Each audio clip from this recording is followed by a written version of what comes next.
I was thinking about this. Lakers, the key to their rebuild, they'd like another lottery pick because they're a bad team.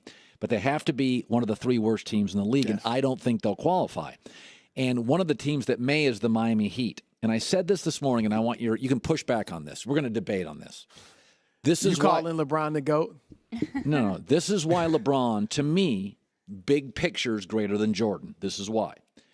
When Michael left teams, they weren't the same team.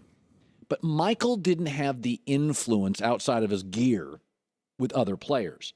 When LeBron left Miami with Pat Riley, he is so respected by players on business matters and your brand, and he's very pro player. That's why the owners that he was able to get in D Wade's ear and chirp and say, you do not take a pay cut. And even for a smart player like Wade, LeBron had influence. Miami now is a mess.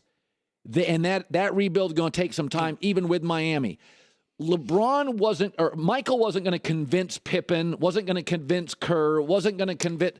LeBron has ruined the Miami Heat. They're terrible now. They're irrelevant. Well, I think Michael did have the respect. I know he had the respect. Yeah. Did he have the players. ear? Yeah, because remember in 1998, the 98 lockout. I mean, everybody was waiting for Jordan to enter the meetings and to have his say. So he had the respect. This is the thing. He did not go there as much as LeBron. LeBron is a businessman. Yeah. He's a businessman. He plays hoops. Yeah, exactly. Jordan, all but his last 2 years with the Bulls, he was never the highest paid player on his team. He was making like $2 million a year, and then the last 2 years they paid him 30 and then 33 to make up for it. But he was not as worried and concerned about that. He was a lot more tunnel vision in terms of focused on basketball. Titles. Yeah, and LeBron, not that he's not focused on basketball, but he's also focused on business and all. Like most players, if they do what he does, I mean, most don't do what he's done off the court. But if they do it or close, it's afterwards, after their career's over. Right. He's doing it now, and then on the court, I thought you were going to go more on the court.